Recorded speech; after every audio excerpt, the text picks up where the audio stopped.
Christ is risen. Indeed he is risen. Welcome back to Liturgical Time. Of course, we never left Liturgical Time. We're always in Liturgical Time.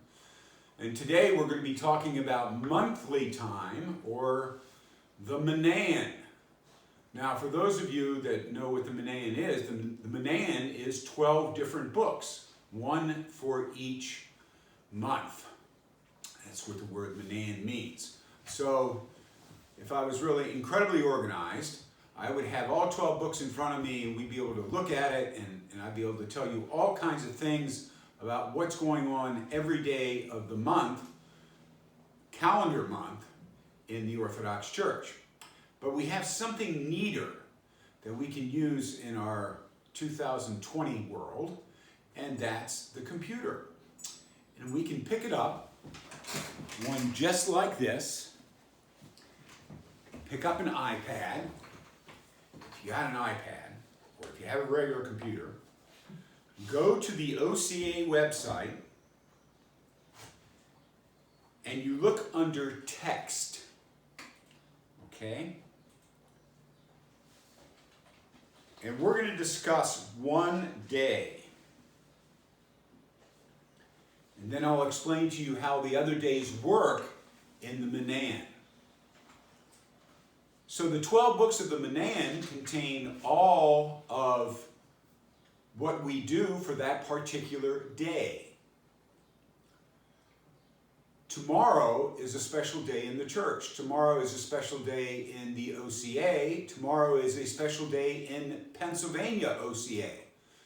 And the reason why is because tomorrow is the 7th of May, and it is the feast day of St. Alexis Toth. And for those of you that don't know him,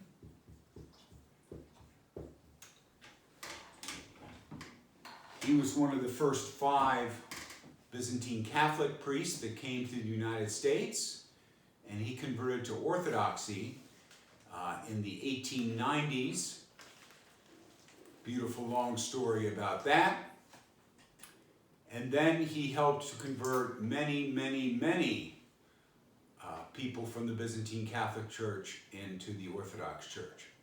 He died in 1909, and he was made a saint in 1994. And when you go to church at Holy Assumption Church, and you look in the back, if you're facing the altar on the left-hand side, there's a big icon of St. Alexis, and there's a little silver box there. And in that silver box is a piece of wood and a piece of cloth. The piece of wood is a part of his coffin before he was put into his reliquary, and the cloth is from his burial shroud, because I was one of the 107 priests that was at the canonization of St. Alexis in 1994. So I was given that by the Metropolitan at that time. So, what do we know about St. Alexis liturgically? What's going to happen tomorrow that's different than today? Well, first of all, we're going to start with Lord I Call, which is the psalms that we do for Vespers. And we know it's in tone 2 because this week is tone 2 week. And then the next thing that we do is from the Pentecostarian, which we talked about two times ago. We talked about the Pentecostarian, and it's about Joseph of Arimathea. And you sort of go like, what's going on here? He's already gone off into La La Land. What about that Joseph of Arimathea? Remember who was commemorated on Sunday? The myrrh-bearing women and Joseph of Arimathea. So we have a couple of verses about them. Then, from the Menaion, we have 1, 2, 3, 4, 5, 6 verses from the Menaion concerning St. Alexis, about his life, about what he did, about how he did it, and what kind of man he was, and so on. So, these verses are blended into the church's life during this part of Vespers. Then we go to the Impostica. And the entire Impostica is devoted to St. Alexis. And the first one says, "Rejoice, O people of America. Let us make a joyful noise to God. Sing a new song to the Lord, O Minneapolis." Well, what are we talking about Minneapolis for? Well, because that was where his first parish was that became Orthodox. "Exalt him, O Wilkesboro." That's our Wilkesboro. Is that in Delaware? That's not in Delaware. Oh, it's in Pennsylvania. That's in Pennsylvania. I don't know. I just moved here. And that's where he ends up. "From you the sound of our father Alexis went forth. His words had put the hard of heart to shame, showing all where to seek the truth." Referring to the Byzantine Catholics versus the Orthodox conflict that we've had for the last 450 years. So I could go on and on and on. There are wonderful things in here. I'm sure they have also mentioned some other things about Pennsylvania. But we're looking at a Pennsylvanian Orthodox saint. And that's what these verses refer to. There's a Troparian of the day and a Kentuckian of the day. So he is one of us. From the Carpathian Mountains. Where are the Carpathian Mountains? They are in Carpathian.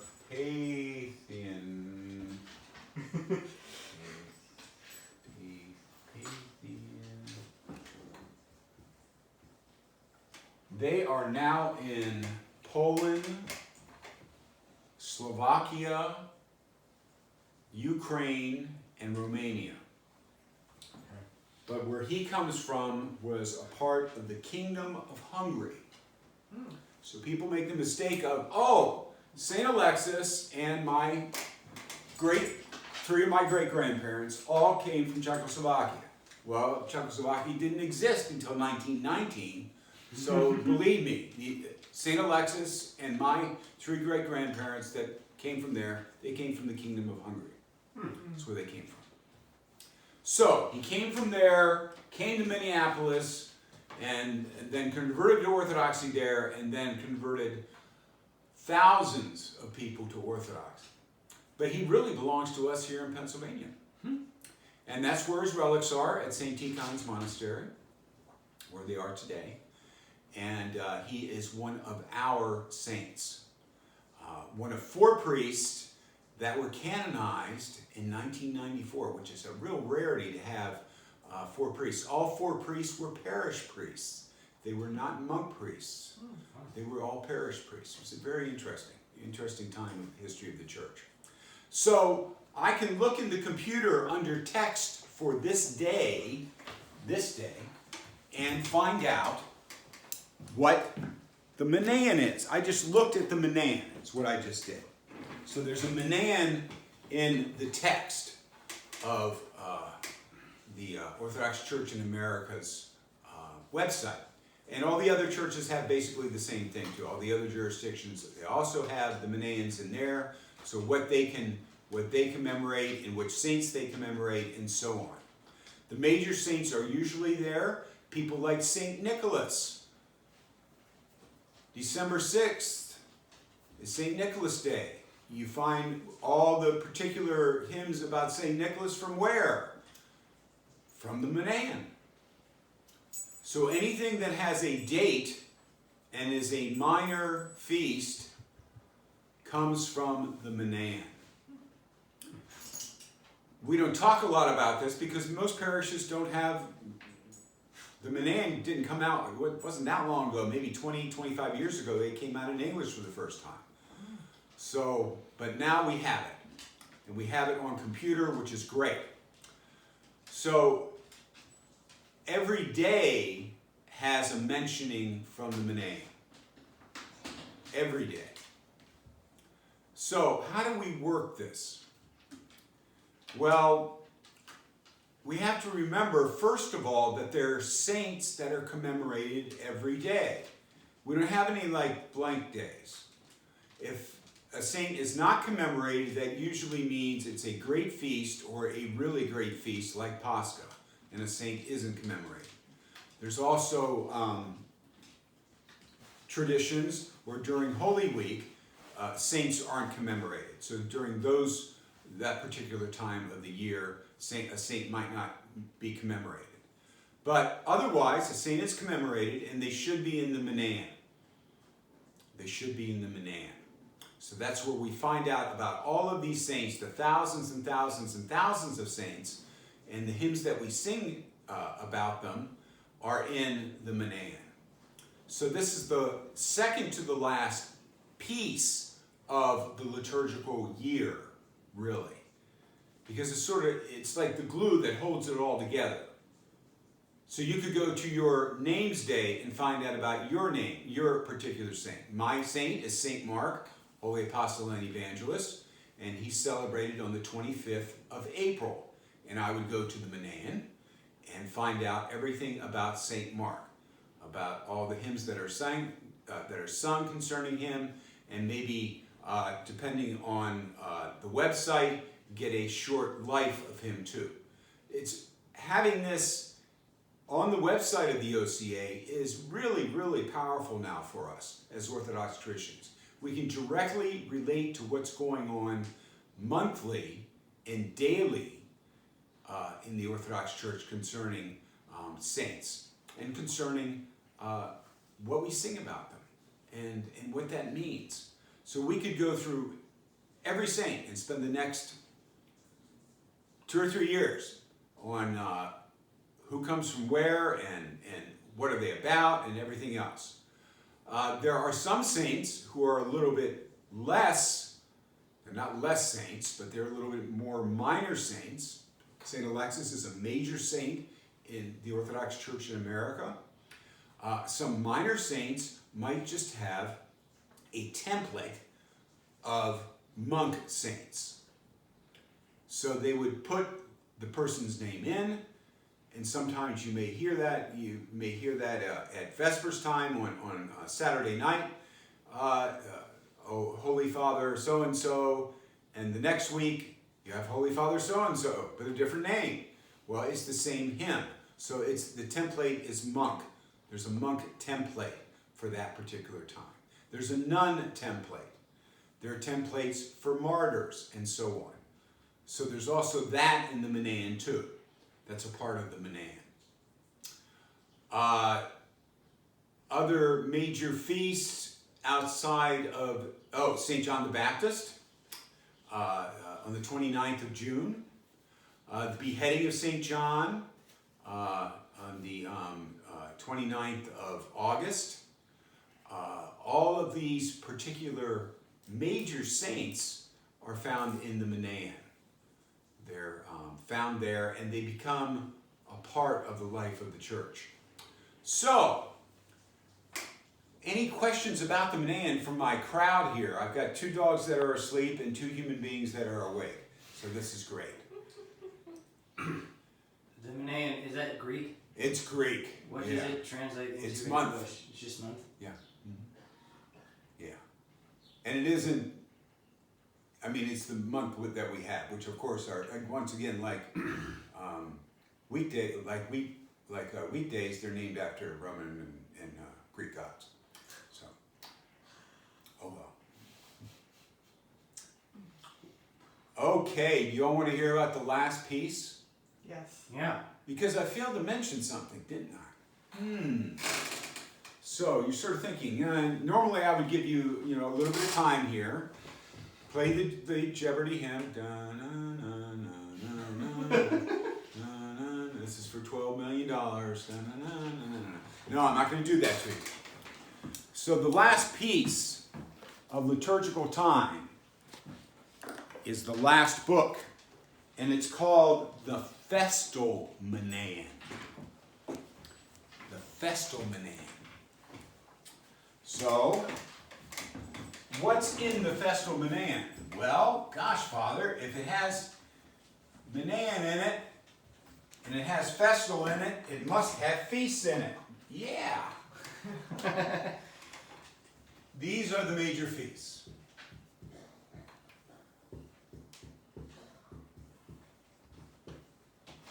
Now, this does not include Pascha, Pentecost,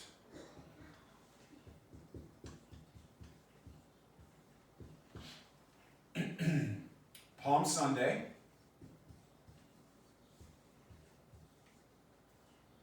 that's right, I should spell right. Ascension, oh no.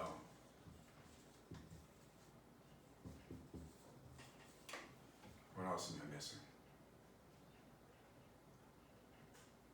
Epiphany? No. Epiphany? Nativity? Ah. Yeah. Those are all in there. Yep. So you notice these four have to do with Pascha, right? We talked about them, our second class. So surrounded by Pascha is Palm Sunday, of course, the week before, Pentecost, 50 days after, Ascension, 40 days after. So they're all in the Pentecostarian. They're in that book. Okay? But the other great feasts, all of the other great feasts of Christ and the Virgin Mary are found in this book. Okay? So let's talk about them. The first one of the liturgical year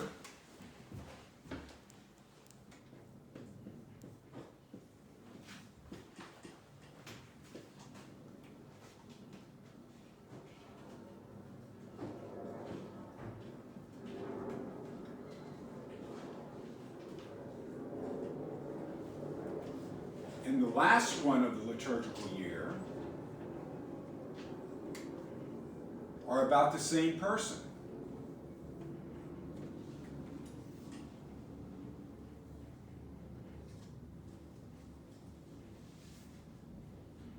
And that has to do with, of course, the Theotokos.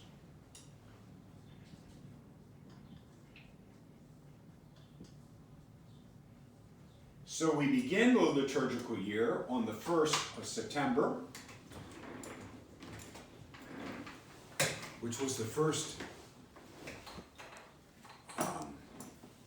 day of the year in the Byzantine Empire, in the Roman Empire. And we end on the 31st of August. So the first feast that we have on the 8th of September is the Nativity of the Virgin Mary. And we celebrate that. And she has a pre-feast before the Nativity and a post-feast before her Nativity. So there are a few days before that we celebrate and get ready for the feast day. We have the feast day itself, we have a post-feast, and then we have a leave-taking. So pre-feast, feast, post-feast, leave-taking for each of these major feasts. It's how they work liturgically. So the bigger the feast, the bigger the pre-feast, the bigger the feast day itself, the bigger the post-feast. And of course the biggest one is Pascha, and we talked about that already. But the other feasts have smaller times. If it's a really important feast like Pentecost, the Nativity of Our Lord, the Epiphany, there are fast-free weeks during the post-feast time. So you don't fast during those times. So that's how we celebrate the feast.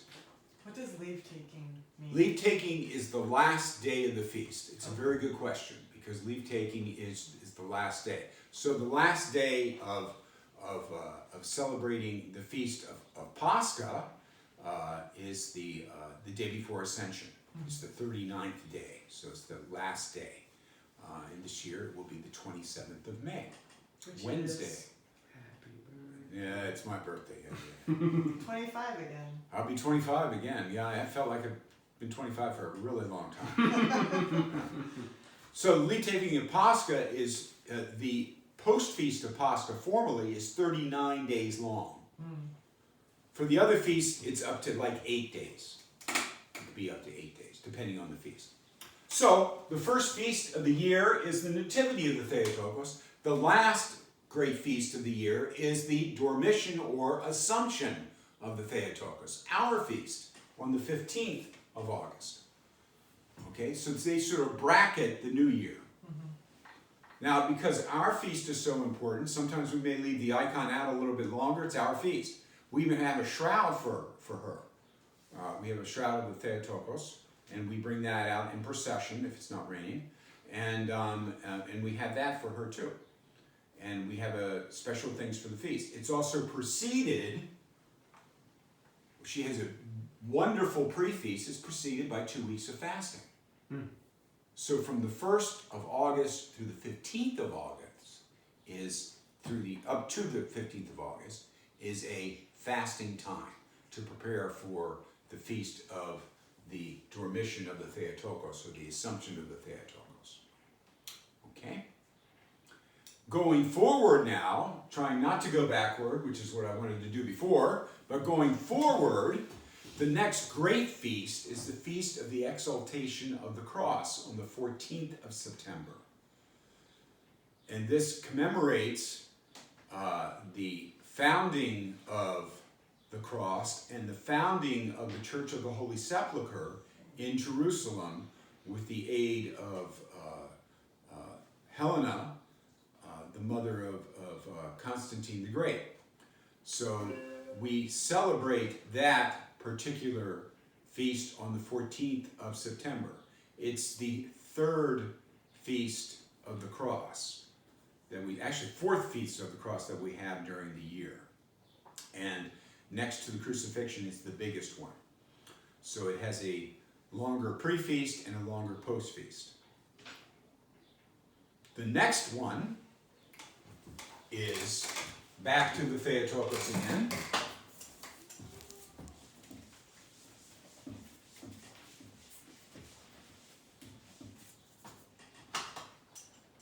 The 21st of November. Now, if we were adding and subtracting and multiplying and doing all those things that we learned in school, arithmetic, then we would know this would be 40 days after the Nativity, right? We all know that, right? Nah, probably most of us don't take that. That's okay. That's all right. So 40 days after this is the entrance of the Theotokos into the temple.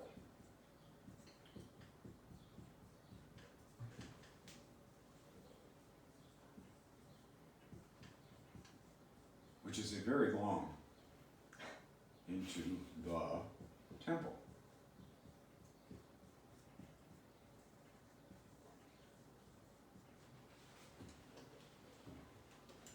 That is celebrated 40 days after her nativity. Okay? What does that? Do you know what that means? No, I have no idea what that means. I mean, Well- I don't know if that's appropriate for now, but Well, yeah, it is appropriate. It has to do with her being presented to God in a particular way. She came from a priestly family, and they dedicated her specifically to. She ended up living in the temple, in Okay. the temple environs, and that's where she spent her youth. Every Jewish person at the time was supposed to be presented to the temple at their 40th day, and then with some kind of offering, depending on how much they could, they could afford. 2 doves, and there are many different kinds of offerings that they could give. But we know that Joachim and Anna were giving her to God specifically. Okay. So they had some idea of what they didn't know that she was going to be the Theotokos, but they knew that she was going to be someone special. And there were some women that did that. The prophetess Anna, that we'll talk about on the 2nd of February, she's another one that probably lived in the temple.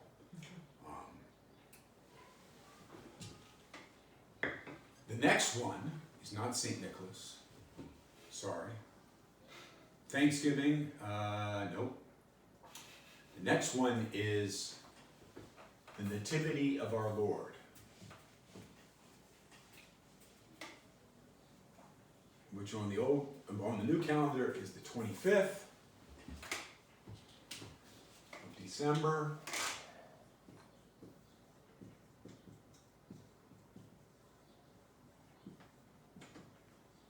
It has a pre-feast preparation, 3 days of pre-feast, 40 days of fasting, which we call Advent,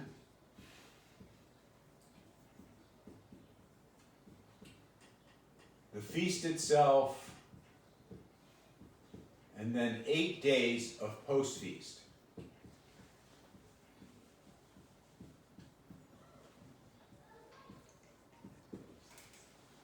So it's very complicated because it's so important. Now, it is not the second most important feast of the year as it is in the West. Many people in Orthodox say, oh yeah, Christmas is the second most important. No.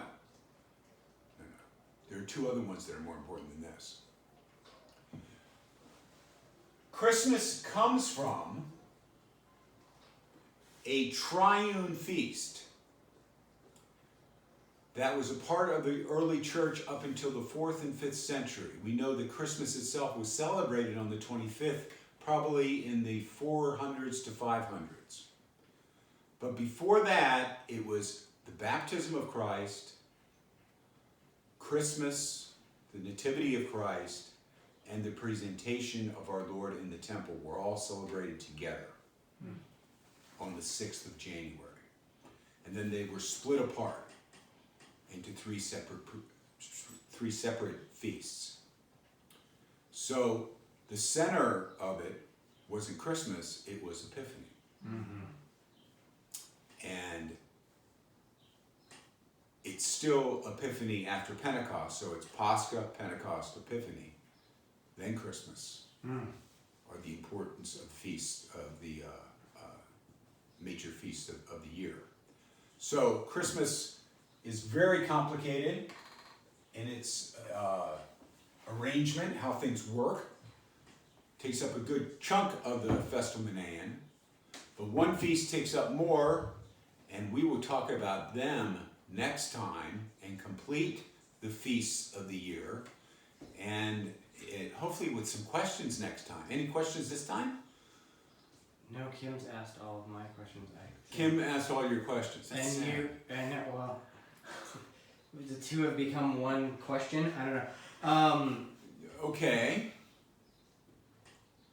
No, you covered the hierarchy of feasts. And we'll talk about them next time again too, just to remind everybody, because everybody thinks, oh, it's Easter and Christmas. No. We've got a couple minutes left. Yes. The new calendar is the Julian calendar? The new calendar is the Gregorian calendar. Gregorian calendar, and the old calendar. Right, is under the Julian. old calendar is the 7th of January. Okay. And that's where most of the Orthodox Church is. About 75% of the Orthodox Church is under the old calendar. Yeah. So Which is probably way too long a question for now. that is a long and torturous question.